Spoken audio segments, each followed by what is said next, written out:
I'm here with Steve Nicholson, Chief Football Writer of the Derby Telegraph, after the Rams' 2-1 defeat to Reading in the 5th round of the FA Cup. Steve, what did you make of that?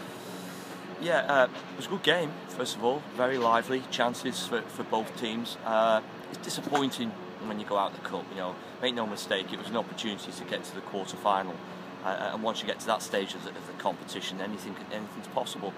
But first of all, let's give Derby some credit. I thought with 10 men, they had a man sent off 5 minutes before half-time. So they had the whole of the second half, then 5 minutes of stoppage time at the end. So for 50-55 minutes, I thought with 10 men they gave it a real go. I thought the character was excellent. I thought the tempo was good. They could have sat back. They could have gone with a very solid shape with 10 men and said, well, let's see if we can nick a goal. Let's see if we can get a replay.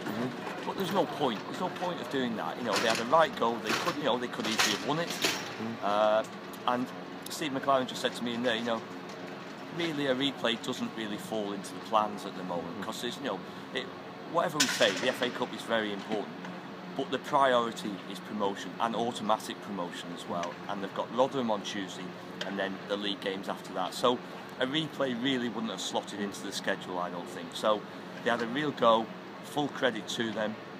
And in the end, they lost 2-1. The winning goal, Yakubu came on and he turned the clock back. I mean, it was an absolutely fabulous finish. I mean, I've seen him do it for my team, Everton, in the past. He's done it for Middlesbrough, he's done it against Derby for Portsmouth many times. Quality strike to win it for Reading. They played some good football, but I'll say credit to Derby as well. I thought they really put up a good fight. Steve McLaren, as he has done in the Cup competitions this season, rang the changes again? Yes, he did, and I think the important thing is I was talking to a number of people before the game when the team sheet came out and there's 7 changes.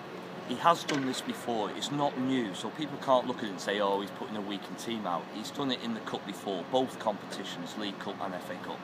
And I said to people before the game, it's important to make your mind up before kick-off whether you think it's the right decision to make changes or the wrong decision. It's no use looking back at the end after a defeat and saying it was wrong. I looked at it before the game, I thought it was perfectly justified. They always talk about a strong squad, and if it's a strong squad then we need to see these players step in. And to be honest, they had the right goal there today, there's no problem at all. And if you're making changes, if you're bringing in people like Craig Brighton, last year's Player of the Year, 16 goals from midfield, that's not weakening the team. Darren Bent started because Chris Martin was injured.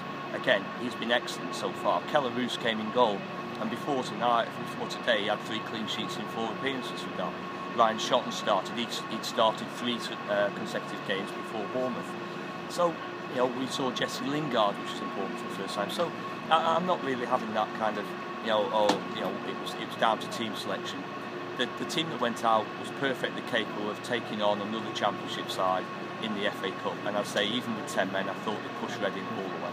You mentioned Jesse Lingard. He made his debut today, as did Stephen Warnock, and George Storm was on the bench but didn't get on in the end. Yeah, interesting. I'd say we needed to have a look at Jesse Lingard.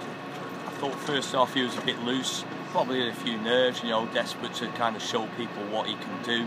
A bit loose with his play early on, but I thought he grew into the game. I thought second half he picked up some lovely positions, some dangerous little areas. He threaded a few nice passes into the box. He actually looked a threat, and I know Steve McLaren is very pleased with him and he thinks he can be a real asset this season. Stephen Warnock, experienced fullback, we know, picked up a booking early on. There was a few rash challenges going in early on, which I wasn't, I was a bit concerned about. There was 1 or 2 and I thought they just need to calm down a little bit.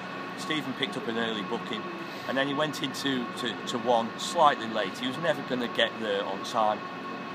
He actually gave the referee a decision to make, and you don't want to do that when you're already on a yellow card. He'll know that better than anybody. And then George Thorne, again, I spoke to Steve McLaren. The way the game panned out, being down to 10 men, it wasn't the ideal chance to put George on for his first appearance of the season after a knee injury. So Steve McLaren desperately wanted to give him a chance today to get back out there, but I'm sure that will come in coming